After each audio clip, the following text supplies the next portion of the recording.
Hello, witches! Grab your notes because it's Wednesday. It is time for the Witches Movie Coven. Yay! We howl, we bark, we hackle, we do all sorts of things, including watch movies. We are witches, yes, real witches, and we talk about movies and witches in movies.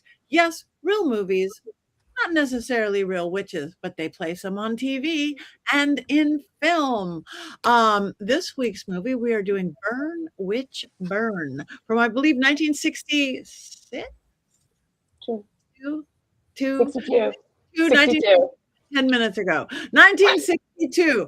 I'm the second one of the family. My name is Patti Negri. I am one of your hosts. You might know me from my regular podcast, The Witching Hour, from Ghost Adventures, from Sam and Coldy, from Elton Castee Overnight, from Bathroom Walls Across America. But let me pass this on to my beautiful co-hosts. One just disappeared into darkness. So let's start out with Richard-Lael. I am Richard-Lael. Richard-Lael is one name, not two. If I were just Richard, I'd be eight. That's right. I am known as the Gentleman Psychic. I'm a psychic and a medium. I used to be a psychic and a small, and Jason will finish the rest of that. Oh, wait, never mind. I already said that. Never mind. I am known as the Gentleman Psychic. Before we go too much further, thank you, everyone, for all of the likes, the comments, the shares. All of those comments help us to continue. So like us, do that. Also, if you want to sleep with me, you can go right over here to this QR code Mystery Control. You can get into Patty's panties right over here. You can dress like Jason and be a bro witch. You can read Heather's books. You can get quotes like Courtney. You can be scared and alone. All of that right over here. Thank you very much. Thank you very much. And let's moving on to our golden hair lock with the curly locks, Jason Mankey. I am Jason Mankey. I am the author of 10 books for Llewellyn. This is my most well-known book, The Horned God of the Witches. That's about all I have to say tonight. Thank you very much. Now, moments ago, we had our one and only Heather Greene. She went back black and she disappeared. Hopefully she will be back soon. But we have one of our regular and most special and most favorite guest hosts, Scarlett Amaris. Thank you. Hi, I'm Scarlett Amaris. I am a screen and television writer. I've also written a couple of novels and I lecture on mythology. So I am thrilled to be here once again. And you know what? I love this movie, so I can't wait to talk about it. Okay, perfect. And hopefully Heather comes back. It was so weird how she went black and she was gone. You know what they say? I wasn't going there. Black. We understand what that is. So, all right, let's moving on back to the movie. Now, hopefully you guys all watched it. 1962 movie. She's back. Heather. Okay, let's take it over to Heather. Oh, no. Oh, no. Maybe a witch put a spell on Heather. Heather, can you hear us? Heather, can you hear us? Can you hear me? Yes. Yes. Can you hear me? Hang on one second. Hang on. Heather, can you see us? Can you hear me? Heather, can you hear us? Can you hear me? Are you there, Heather? Heather, come back. How can she be Can you hear me? Yes. Yes. Can you hear us? Yes. Yes. Yes. Yes. Yay. For whatever reason, the camera I have, the fancy one, does not like our Restream program. I have no problem with it in any other program except for this one. So we're going to have a talking to after and figure this one out because I don't get it. So I'm on my junkie camera. So I look even more weird. But what are we up to? What am I doing? You're name yourself because we all did it. Oh, okay. Hi, I am Heather Greene, if you haven't figured it out now. And I am the author of Lights, Camera, Witchcraft. I actually have my book in front of me. There it is. And it is the definitive guide to witches in American movies and television. I am also an editor at Llewellyn, working with wonderful witchy authors, and a journalist covering all things occult. And also, I was involved on Dollcraft, which I'm not holding a copy right here, but that is Patti's great book. So I was able to work on that, and I was blessed to get asked to write the foreword, so thank you. And I am also a doll person and a member of this coven, and I'm looking forward to talking about this movie tonight. So thank you for your patience with my camera. Oh, you're welcome. We're glad to have you back. We were really scared there for a second. You went black, and then it was gone. There are a lot of dolls in this room right now, so it might be. Maybe you need to, one of your Black Phillips should be the keeper of the dolls, like a warding of some sort. We should have warding I can't even talk. All right. No blackout. Black Phillip. All right. So hopefully you all watch Burn Witch Burn. But just in case one of you didn't, Richard-Lael, do you have your beautiful, always thorough, beginning to end synopsis of this lovely old film? Today, I actually do. I think you might be pleasantly surprised. I paid attention. I didn't fall asleep. I didn't have to Google it. Story is a professor and his wife have moved to a small English town. The professor is against superstition, against witchcraft, against magic, and he is of the system that if one simply says, "I do not believe," it removes the power from all witchcraft. Unbeknownst to him, his wife actually is a witch, and she said it in so many ways, in every way possible, and he doesn't believe. And being the 60s, and instead of saying, "Okay, you're a witch, I'll let you be what you are," he forced her to dispose of all of her talismans, all of her witchcraft, all of her spells. Instead of being like Darren Stevens in Bewitched, who also tried to get rid of the magic part, but still kind of benefit from the magic, he didn't want to do that. He didn't want anything to do with it. So as he is having her burn all of her talismans and magic supplies, his picture falls into the fire. And she begs him, "Please don't, please don't, please let me get your picture, please don't." Well, as it turns out, there is a series of things that start happening, from the phone line going strange to the lights going out to a thunderous banging on the front door. And she, the wife, has begged him, "Please don't." She goes upstairs because she's an hysterical woman, because it's 1962. So she goes upstairs to bed, and the phone rings, and he gets this mysterious call from a strange woman that he doesn't recognize the voice. And she is declaring her love to him, and he cannot figure out who it is, so he hangs up.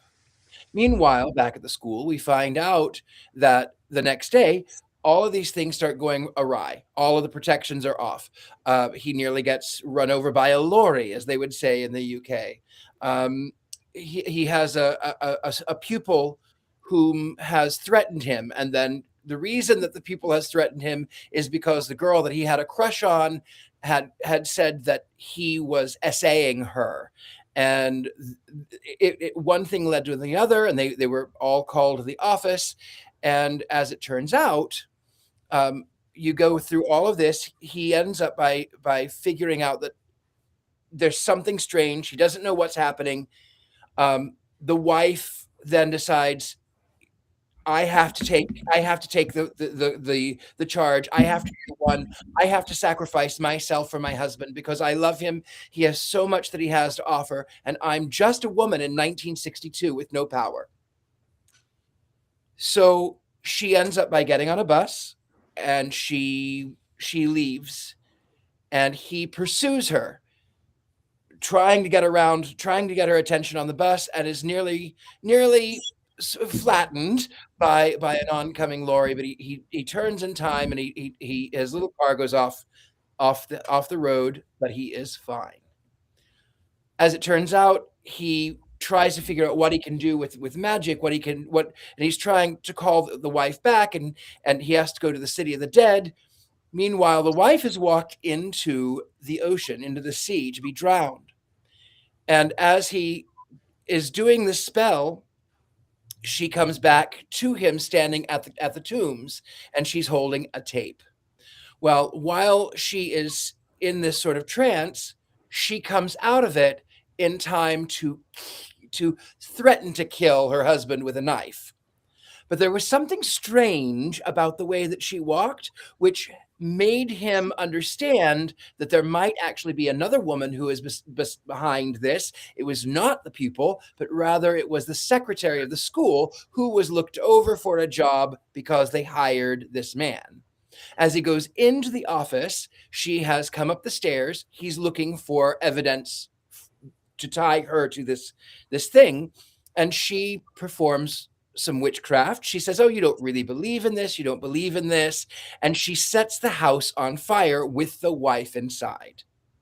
And then, as we find out through hypnosis, he believes that the eagle has come to life, and the eagle perched above the statue of the eagle perched above the chapel door. It's come to life, and it has come to attack him. And he's gone into the school and into his classroom, where he is cornered at his chalkboard with the words, "I do not believe," emblazoned in chalk. And in his panic and his fear, he hits that chalkboard and he slides down. And when he stands up, the "not" portion is erased, and the board says, "I do believe." As he finds out the house was being burnt down, the wife escapes. He ends up by getting back to the wife in time. Nobody knows what really happened, except for the police chief say that it was just the electric heater, the gas heater that caught the house on fire. So meanwhile, back at the school, the husband of the secretary has come in, and he goes to close the chapel doors, under which the eagle rests. And the secretary says, no, please don't. No. No matter how many times she protests, the husband says, no, I'll go and close the chapel doors. And in the end, that stone eagle, which had sat upon those walls for who knows how long, had decided in that precise moment to fall upon the secretary and crush her to death, ending in the final words, "Do you believe?" That's it. Dun, dun, dun. Thank you very much. Very thorough, Richard-Lael. You watched it. What a concept. Most of the characters are there and everything. Okay. Just in case there might be a little bit more information to this film, Heather, do you have 5 more things perhaps? Yeah, I've got some things I can talk about. And there's some interesting things about this movie that you may not know. Well, first of all, let me do the basics. Night of the Eagle, as it was called in England, released as Burn, Witch, Burn in the United States. So it had a little more of a salacious horror film feel, which this is a horror movie. It was shot in only 6 weeks, cost about £50,000. You guys can do the math on that, but that was in 1961, 62 when it was filmed. They had a little trouble with it because they had to, the property was owned by Universal, so they kind of put together the whole thing and then eventually got the rights to do it. It's not really, and I'll talk about adaptation in a minute. It's directed by Sidney Hayers, and the script was written by Richard Matheson and Charles Beaumont. Beaumont is a macabre, known for that. Richard Matheson, who apparently is a family friend of our producers, just to let you know, he was known for a lot of this kind of stuff. He did Twilight Zone things, and he did he worked on the script for more recently I Am Legend. So his name is across a lot of things. Go look him up. Look at all the things he's done. So this and one other small thing I want to point out, because I'm not doing cast with this, is I would like to point out, and this is really for Richard-Lael. Now, someone already mentioned Peter Wyngarde being the greatest actor. I saw somebody put that up there. Let's see. Here's the cast right here. Peter Wyngarde, he is our Professor Norman Taylor in this movie, so hard to miss. He's in most of it. There he is. I do not believe he's been in a ton of things. You can look him up as well. And just to point out, just for Richard-Lael, he was Clytus in Flash Gordon. So Yes. I had to, Yes. so I like to point out. Familiar.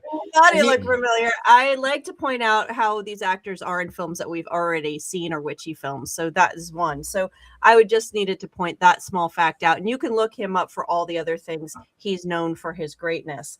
So next I need to move to the origins. The origins of this story are Conjure Wife. And I have the original. This is actually a 53 printing.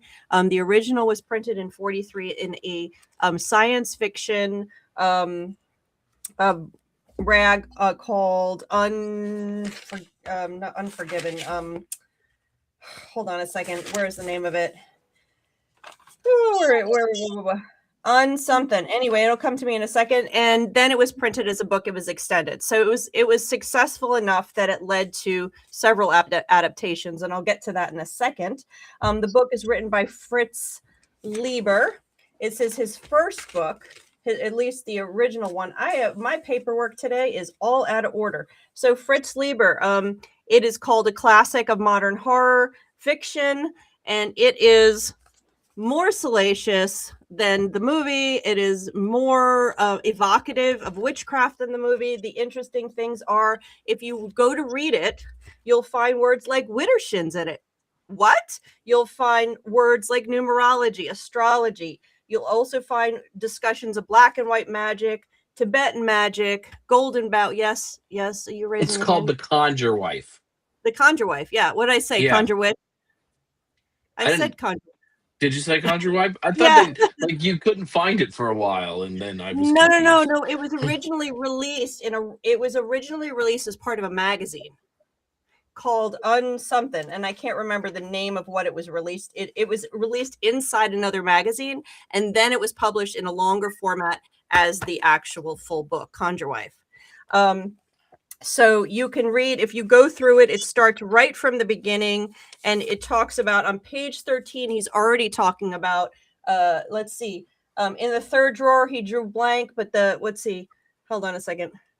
With a soft thud, Totem landed on the table and began to sniff inquisitively at the bottle, springing away as Norman plunged his hand into the drawer.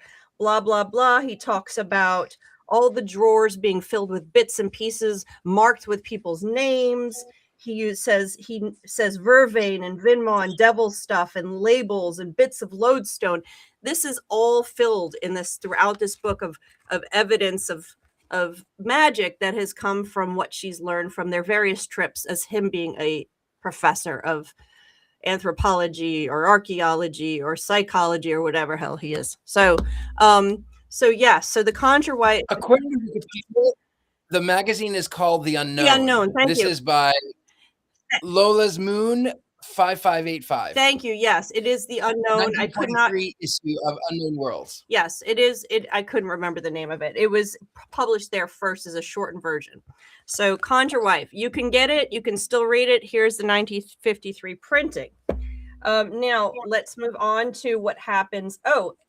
Let's talk about that very beginning introduction. When you start this movie, it has a voiceover. That is a really interesting, only done for this movie, created for this movie because they wanted to do something really different and be a little bit opening. It is the opening. I'm sorry, my paperwork is all screwed up today. It is done, but it is the all free. It is, seriously, I'm being hexed tonight or something, Courtney. So the opening is done. The voiceover is Paul Frees. Paul Frees, if you don't know his voice, is the voiceover of a lot of the Rankin and Bass Christmas specials. He's in there. He's Boris in not Boris and Natasha in Bullwinkle movies or shows. He is the voiceover in many Disney films. He actually did some of the rides, including some of the Pirate of the Caribbean. I believe his face is on a bust in the haunted house with him repeating something. So He did is the narration for that. The whole thing. Yeah. Yeah. So he is everywhere. So he did the narration for that very beginning part. And there was another one he had that was super interesting, and I wrote it down, but apparently my notes are all over the place today. So that is another interesting part of this movie is Paul Frees. Yes. Does he do the narration at the Salem Witch Museum when you go there? Because there were a lot of Disney people who did that. And when I heard his voice at the start of the movie, I'm sorry to interrupt you, Heather. I swear that he is the one who does like that witch trial narration at that museum. You can look because he has such a long list of stuff that he's done that it may be the fact. So the one that I wrote down also is he was in The Last Unicorn, so he did voices for characters a lot of the animation we know. It's a recognizable voice for MGM, for Lance, for Rankin and Bass, for everybody. So that was pretty cool. This was done for this film. It's not part of the book. So that's number 3. So now let's go to the other films. So get your pen out, write these down, go watch them because it's interesting to compare. That's what I base my entire film education and study about is comparing films across time and across platforms and adaptations. So when this book came out, it was 1943. The very first but some of you guys have your pens. The very first adaptation of this and why Universal owned it was a 1944 film called Weird Woman. I've seen this film. It is different than this movie. It was filmed in an American coded system, censored, as well as 1940s. Very different time than 1962 England. So it has a lot different balance, and I'll talk about that in a second. That is originally a Lon Chaney movie. It was part of his series of films that he was doing, Inner Sanctum films. 1944, Weird Woman. Lon Chaney Jr. is in it. The next one, skipping this one over, of course, is a 1980 film called, there it is, there's Weird Woman. And I'll talk a little bit more about the misogyny and racism and all this stuff. That's number 5. That's the fun one. The next film is called Witches Brew, 1980, starring Terry Garr and Lana Turner. And this is Lana Turner's very last film. She died shortly after. She is the coven leader. And this, of course, is balanced very differently. There's more focus on the women. There's ends differently. The balance of how they tell the story about the women and the competition in the university and them trying to help their husbands, the relationship to witchcraft, all of that stuff is very different because this is 1980 versus 1962 versus 1944. And that again is what my study, my book, and all of the study I do in film, the cultural studies I do is about. It's about looking at adaptations across time and how they change. And these change significantly. We saw in this film a lot of misogyny, but it was 1962. So you had a lot of pushback from the women practicing witchcraft. You have way more misogyny in 1944. And in 1944, the relationship to witchcraft is very different. And he says at the very end of the film, and I talk about this in the book, chapter 5, if anybody has it, you can read all about it. He actually asks her at the end of the film, and I got to find the quote, Paula, will you try and believe? Rather than the end of this film, where we see, do you believe? And you do believe, and he does believe because witchcraft is real. At the end of the 1944 film, witchcraft is not real. It's all superstition. Paula, will you try to believe that? Paula is the main female character. Yes, Norman. And that's the end of the story. So it ends without witchcraft. It ends with it being just a woman's insane fantasy. 1980 ends differently. That's Terry Garr. We have the misogyny, but yes, this is after the women's second movement. So there it is, Witches Brew. So in we see this though, the story, a thread throughout this is this conflict between a male world of regulating science, disbelief, and a female world where there's belief and insanity and magic and passion. So it's this kind of weird dichotomy, and it occurs in all the films, but the balance of how it deals with that is very different. And my favorite quote here is to demonstrate this is he says, the husband says to her, what's her name?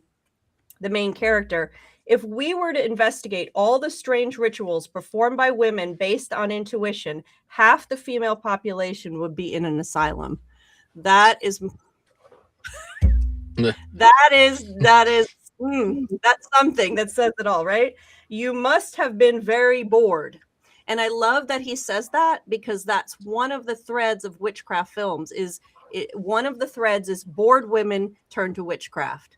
And we've seen that with other movies that we've talked about. There are a lot of bored women. They need to turn to witchcraft. We've seen this thread. This is the premise of my entire book, man. This is how witchcraft's an allegory for women's power and our relationship to gender roles. And this is shown in this film across the time. So I urge you, watch them. The racism, you have to take a shower after you see them, because at least 1944 bases everything on them going to the South Seas, and she is raised by a pagan religion, and she learns all this and brings it to the United States and invades the United States with this pagan religion. Of course, they use the word voodoo all over the place.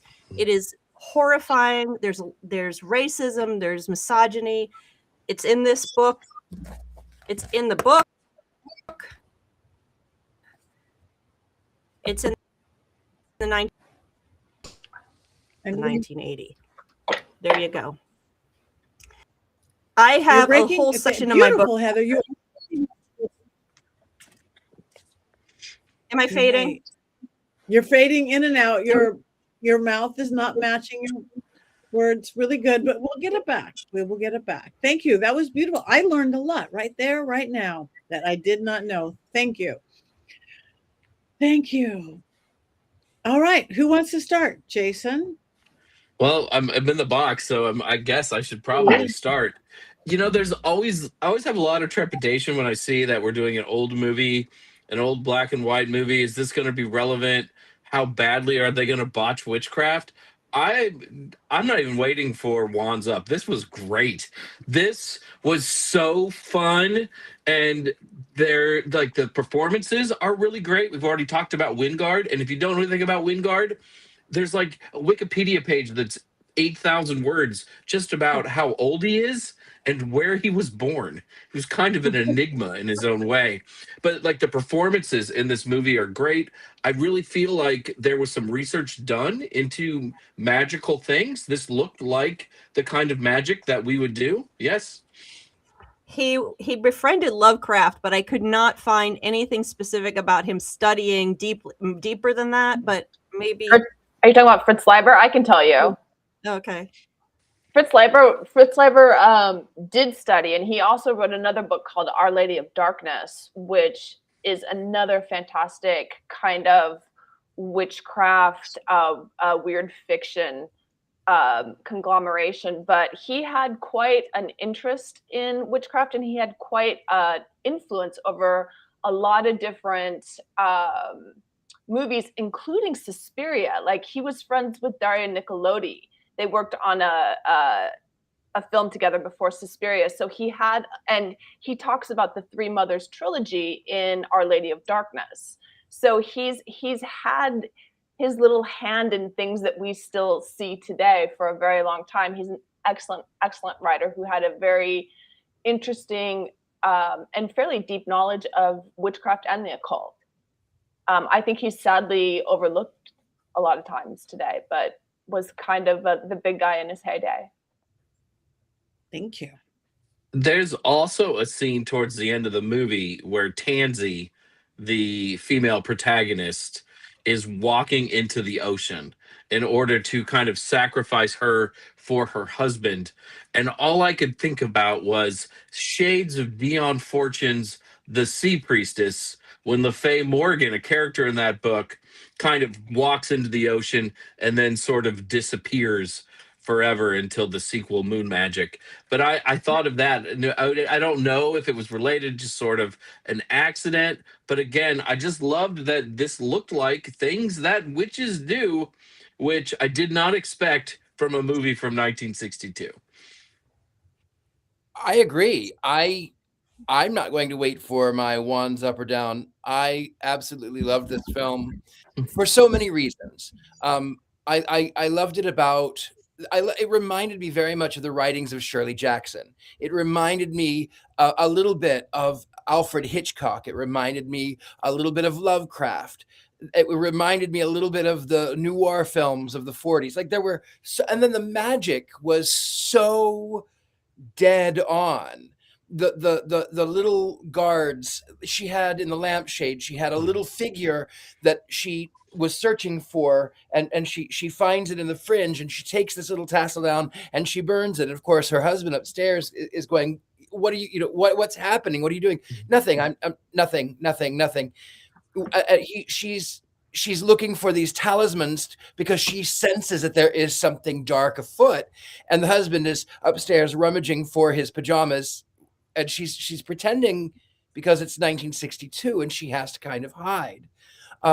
As a case in point, though, what I tell my students, my pupils, the people who learn magic from me, is that sometimes, even in 2026, we have to hide our magic. We have to hide what we do.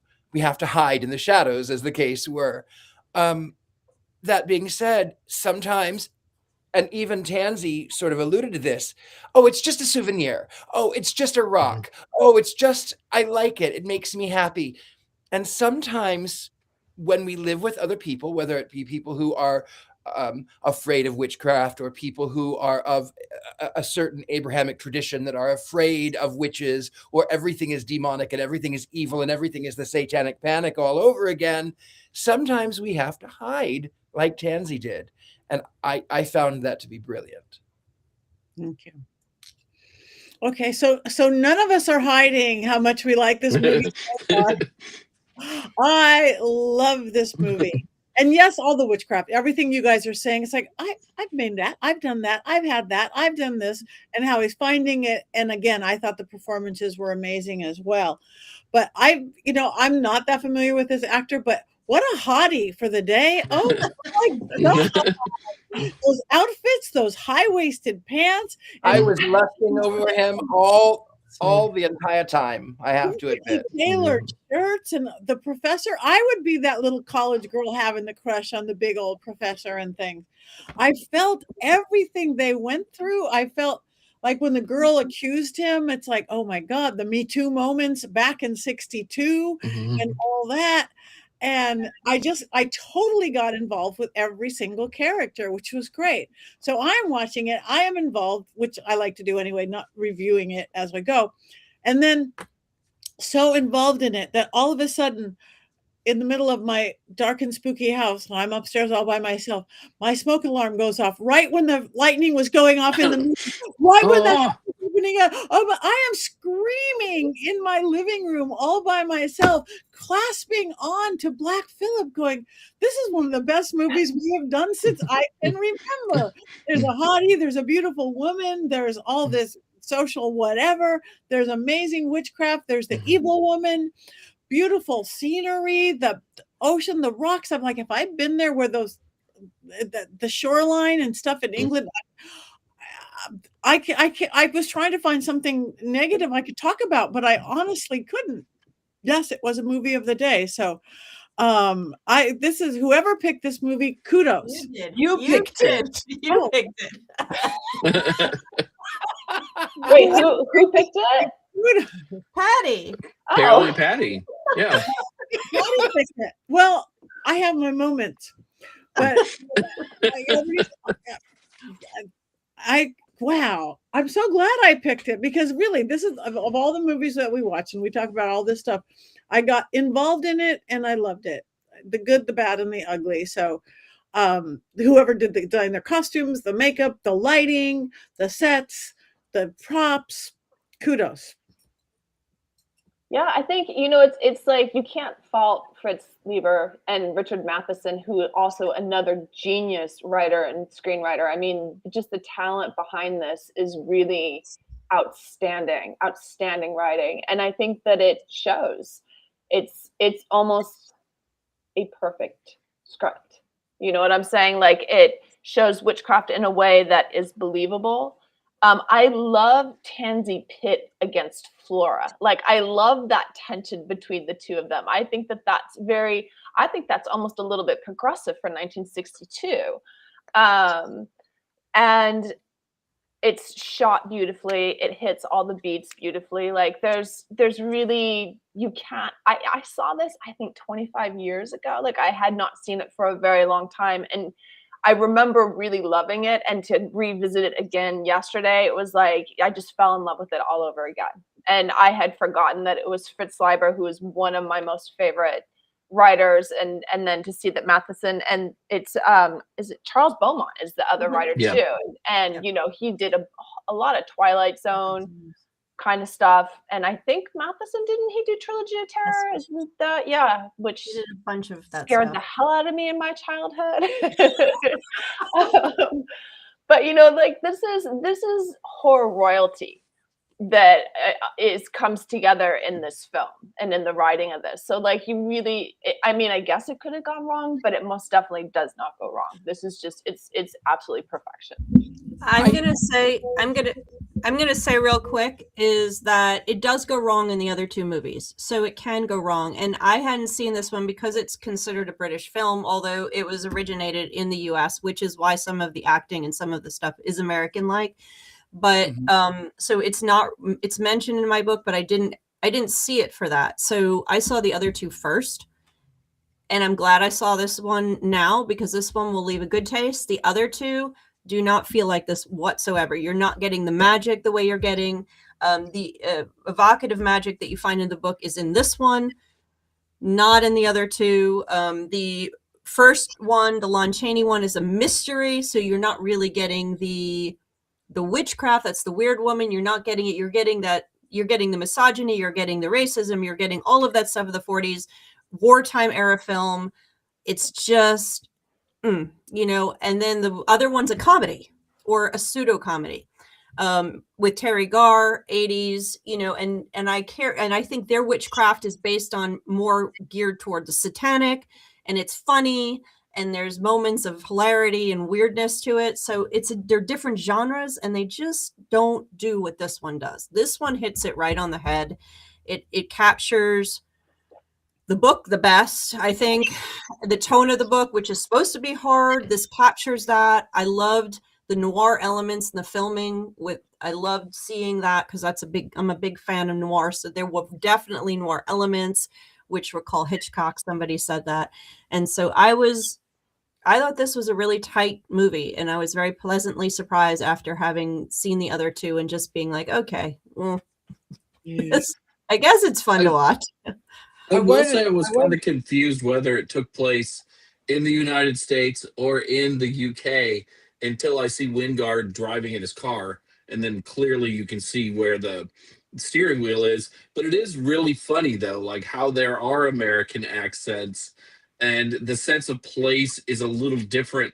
It's not as established because of those sort of choices, right? Like the American boyfriend and then the American wife. Right. And then I found out later, too, that the antagonist, she was from Australia. So we didn't get that accent, but maybe it slips through in a few places, which might have confused even other people. Well, it's interesting, too, that Wyngarde wasn't even the first choice. It was it was the Hammer actor, Hammer horror Christopher actor. Lee. It wasn't Christopher Lee. It was the other guy. I just blanked his name. Oh my gosh. It wasn't Christopher Lee. It was, it'll come to me. Peter Cushing. Peter Cushing. Peter Cushing. It was supposed to be Yes. Peter Cushing, and there was a scheduling conflict. But I cannot imagine this without Wyngarde. I absolutely, I cannot. And then Wyngarde apparently called it rubbish, but then decided to do it because he saw a car that he wanted to buy and then he said that you should pay me this amount, which was the amount of money for the car. That's a true story, because sometimes I am also one of those people who likes to look up this weird stuff. But Wyngarde is so great in this movie. He really is. I could not imagine Peter Cushing, who, if you're not familiar with Cushing, is Moff Tarkin in Star Wars, Grand Moff Tarkin. Not that that helped, because none of you know that. Be better nerds. I know who that is. I'm like, I know who that I know who Moff Tarkin is. Hold on. All right. Thankfully, that's why the two of you are my favorite right now. That's it right there. What? Jaws was never my scene, and I don't like Star Wars. Don't like Star Wars. Boom. There he is. There he is. Yeah. Yeah. Well, a younger Peter Cushing, I don't know. Yeah. But it worked. I mean, it worked. The cast was perfectly balanced. So this one did the book justice. I encourage you to watch the other ones, but just a warning. They're not this movie at all. Now a warning. Yeah, well, yeah, you wrote them down. Yes. Our producer left us a note that says, "Can we break down more of the magic in this movie?" And if you know what sympathetic magic is, that's what you see the most in this film, which is really like attracts like. You really see it at the end with the tarot cards. This is representative of your house. This is your wife. I'm setting this on fire. And then the fire starts. But you also see it in the little bits of things that Norman, the character, throws into the fire from his wife. Like, you know, the pendant that she has with his picture in it and things, and then she throws that in the fire. But you really do see magic that works like we do magic, and that was so nice to see. It wasn't just a laser beam or a thought. There had to be work put into the magic, and the work put into it is the same thing that a lot of we modern witches put into our magic. So let me read this from the book. So just to show how effective this is in the magic that this translated and how they did that. And so he writes, and this is on page 14, that he picks up one of his manuscripts that he wrote about superstition. And it says, it looked like the one he had lost around the house. It was 8 years ago. Besides, a formula for conjuration was a marginal notation in Tansy's script. She had written this in the book. Doesn't work. Substitute copper filings for brass. Try in dark of moon instead of full. Sounds like something someone might write in their book of shadows, right? Yes, it does. Wow. Maybe from I was Rob very- producer, they were asking what that was in his shirt collar, and maybe that was what that was referring to. Is maybe it was the filings. Oh, that were perhaps. pinned. This is early on. This is when he starts to realize, in the book, it's very early on, when he starts to realize that she's actually practicing magic. He finds more, but there's a later in the book, and I can't find it right now. He actually tries to perform something, and he says, "Do it Widdershins." And I'm always surprised when I see things like that come up in stuff. But again, this is a book and not movies. And this 1962 version of this movie could not have been produced in the United States in 1962. If this movie had been done, if this movie had to be done, could have been done, it had to have been about 10 years later, or after the code was gone, or later than that, or now. I mean, this could be produced now, and it probably be a very effective script. Scarlett. I know. I was like, I would love to get my hands on it. Get on it. Yeah, I was just gonna say. I mean, I can ask my managers if it's in, if it's available. I'm sure somebody's got their hands on it. Well, it was Universal at the time. I don't know who owns it now, but I'm looking for the Widdershins thing. Talk amongst yourselves. I mean, it is almost in the public domain. It is almost in the public domain. I'm waiting for The Devil Rides Out to go in the public domain too, because that's another one I would love to get my hands on. Yeah, but just another, I think, 5 years, and then we're there.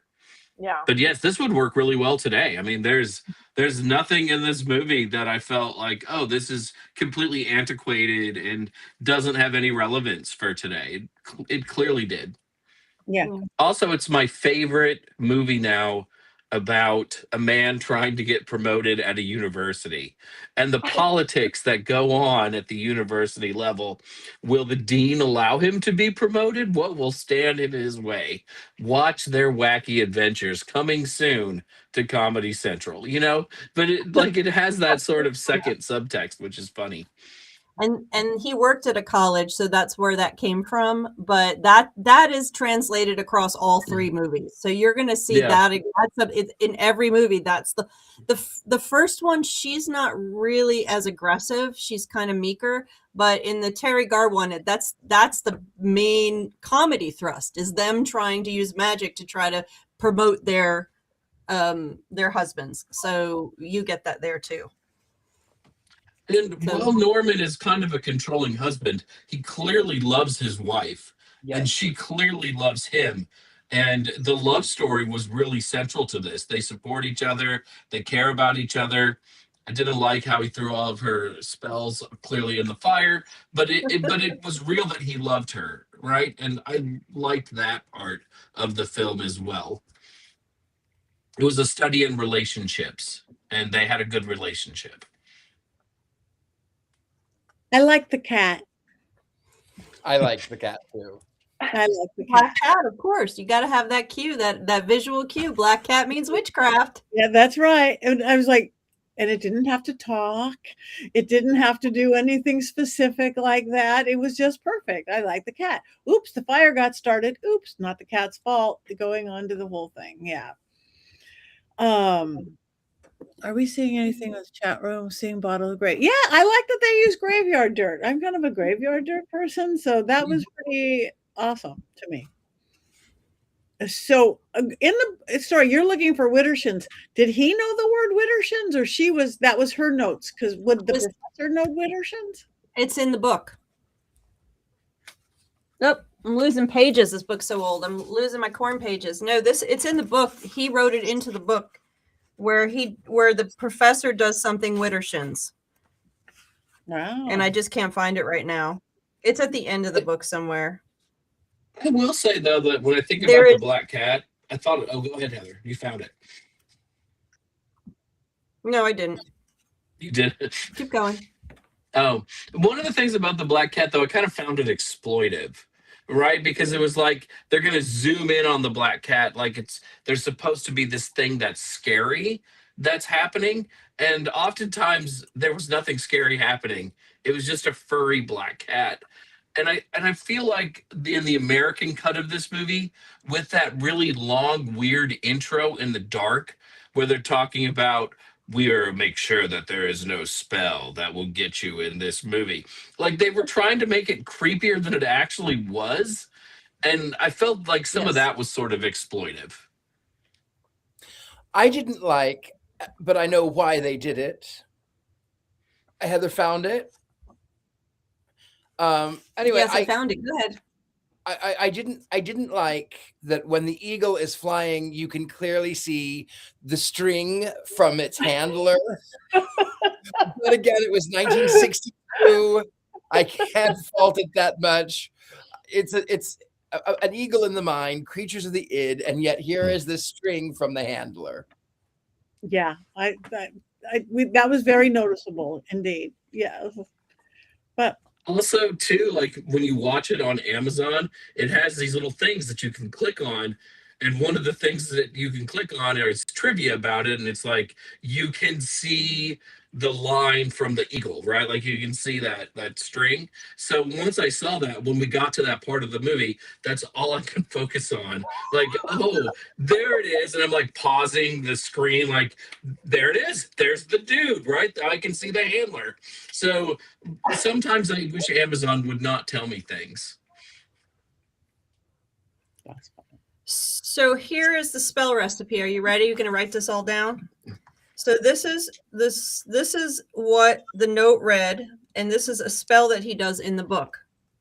Take 4 lengths of 4-inch white cord and a length of gut. a bit of platinum or iridium, a piece of lodestone, a phonograph needle that has only played Scriabin's Ninth Sonata, tie the 4 white cords into a granny, a reef, a cat's paw, and a carrick bend. Tie the gut in a bowline.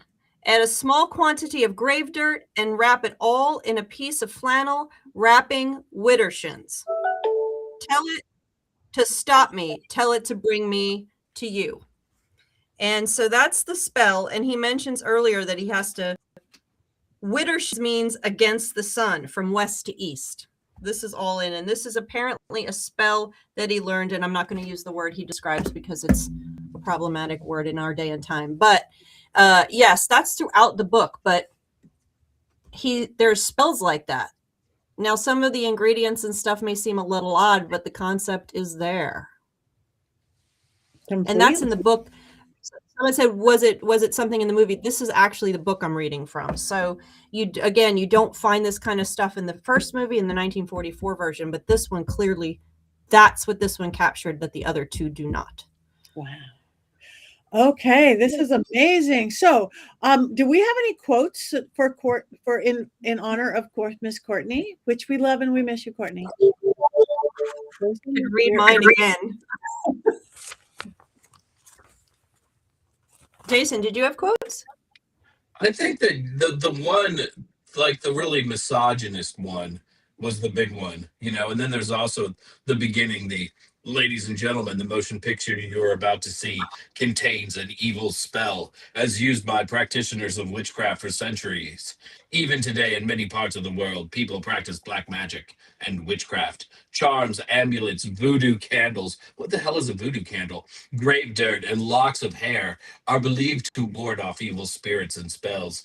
You may doubt the effectiveness of these spells, but through every civilization, people have believed in witches. Could they all be wrong?